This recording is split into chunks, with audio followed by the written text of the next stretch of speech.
What is going on, everyone? As you guys know, the Google Pixel 3 just came out yesterday, or was just announced, and I want to do a quick impressions video, just a super quick comparison between the Google Pixel 3 and the iPhone XS, kind of seeing should you get it theoretically if you have an iPhone XS, which is not the case at all, or if you're in the middle, which one you should get. Now, surprisingly, the iPhone XS is still more expensive than the Google Pixel 3, and it is kind of a big deal. It does kind of rub me the wrong way, but there's really nothing you can do about it at this point. iPhones are going to always be more expensive for some reason. Now, surprisingly, I kind of like the way the Google Pixel 3 looks, which is kind of dumb because it has a lot more bezel than the iPhone XS. But in reality, I mean, they look pretty much the same. I think the Google Pixel 3 looks a lot better than the Pixel 3 XL, but I still think last year's Google Pixel 2 XL looked really good too, but that's just an unpopular opinion. But between both, I would rather choose the iPhone XS, the way it looks and everything, over the Google Pixel 3's looks, just based off looks. I find that the notch is kind of annoying a little bit, but it still looks a lot better. I'd rather have the bezel-less almost design than a phone that still looks like the Google Pixel 3, which still looks like the Google Pixel 2, which still looks like the first Google Pixel, which kind of looks like the Nexus 5X, but whatever. Now, in terms of the front, the Google Pixel 3 has a 5.5-inch screen. The iPhone XS has a 5.8-inch screen. They're both AMOLED, but surprisingly, I didn't know this, the Google Pixel 3 actually has a lower PPI than the iPhone XS, and it actually has a lower resolution, so it's 1080p, whereas it's a little bit higher than 1080p on the iPhone XS. So technically speaking, the screen on the iPhone XS will look better than the Google Pixel 3. But with that being said, they're going to be pretty close. I mean, it's not like one's 4K and the other one's 1080p. It's not like that. They're kind of close, but I think you will be able to tell that the iPhone XS looks better if you're holding them side by side, for example. They both have IP68 dust and water resistance. The Google Pixel 3 is able to go 1.5 meters for 30 minutes, where you can go 2 meters for 30 minutes underwater on the iPhone XS. I don't know why there's a discrepancy there. Like, I thought it would be the same thing, but it's not. So that's cool, but it's really just up to you whether you want to use it or not. Now, in terms of the software updates, both these phones are really known for that. The Google Pixel 3 is supposed to get a couple versions of Android, supposed to get a couple more years of support than usually. Like, most manufacturers only give like one more version of Android, then they're done. iPhone and Apple, as you guys know, they prolong the life of their phones a little bit longer, usually like 4 to 5 years of software updates. So in terms of both, I still think the iPhone will last you longer in terms of software updates, but the Google Pixel 3 won't be too much behind either, in my opinion. So it's on Android 9 right now. You'll get Android 10, 11, and possibly 12. I'm really unsure if they support it that long, but you will have a couple years of support. So in terms of software, you'll be pretty much set on both, but the iPhone will probably last you longer. And kind of going on with that, more so with the specs of this phone, the Google Pixel 3 has an octa-core processor. It has a Adreno 630 GPU and 4 gigabytes of RAM, where the iPhone XS has a hexa-core processor, the Apple A12 Bionic chip, and 4 gigabytes of RAM as well. Now, usually what I've seen is Android phones, they need a lot more specs, they need a lot more RAM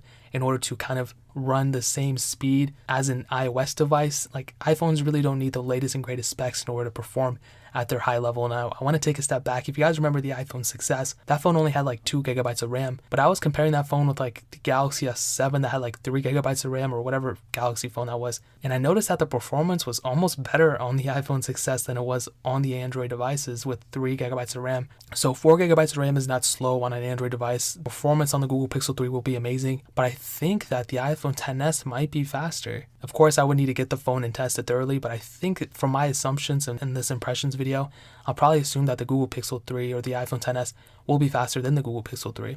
But performance will be very good on both of these phones. Now, kind of continuing on with the camera, the iPhone XS has a dual camera setup on the back, both 12 megapixels, and both sensors do have OIS as well, which is really, really nice. Whereas the Google Pixel 3 has a single 12.2 megapixel camera, and apparently from what I'm hearing, the Google Pixel 3 XL will be better than the iPhone XS. But also, I think that both phones will be perfectly amazing on cameras. Like, yeah, the Google Pixel 3 might be better, but I don't think it's going to be like a worthwhile upgrade. If you already have an iPhone XS, I don't think you should go get a Google Pixel 3. But maybe it is better, maybe it's not. I think Google did some weird stuff on their keynote to make it look like it was better than the iPhone XS Max camera when they were comparing it to the 3 XL, but I mean, it is kind of assumptions now, it's kind of up in the air. But one weird thing is that the Google Pixel 3 is only able to shoot 4K at 30 frames per second, which is still good and respectable, but the iPhone XS is able to shoot 4K at 60 frames per second, so that's kind of weird. That's what I'm seeing from these specs. Now, these specs could be technically wrong, but they're really never wrong. And the iPhone XS can shoot 1080p videos at 240 frames per second, where the Google Pixel 3 can only shoot 1080p at 120 frames per second. So again,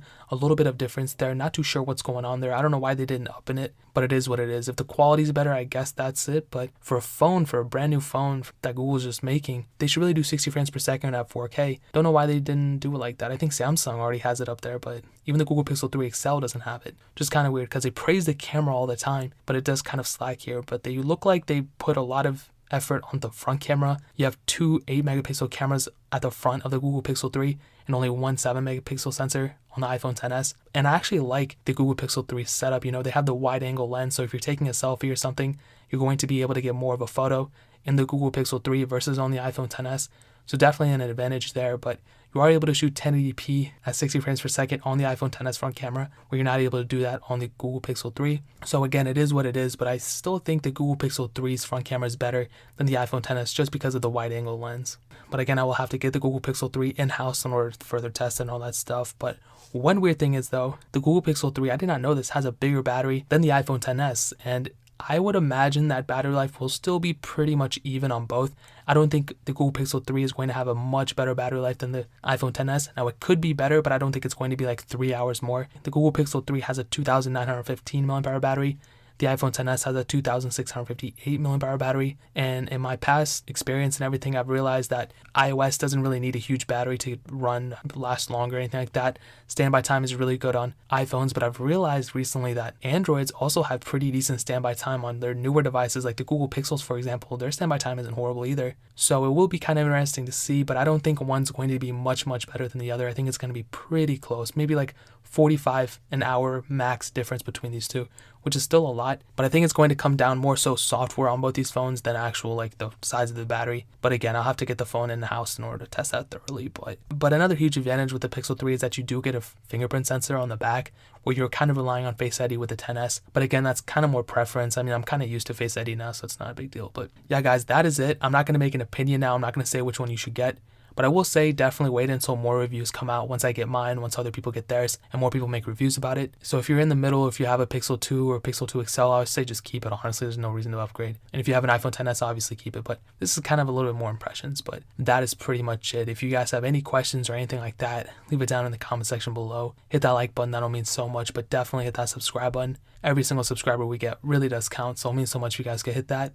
Also, check out the other links down in the description as well. My Twitter, my Instagram, my second channel, Lo-Fi Alpaca. That's also linked down below. It'll mean so much if you guys could hit that and subscribe to it. I'm trying to grow that out like crazy. But more importantly than everything else, I love every single one of you guys. Hopefully I'll catch you guys in the next video. Peace out till then.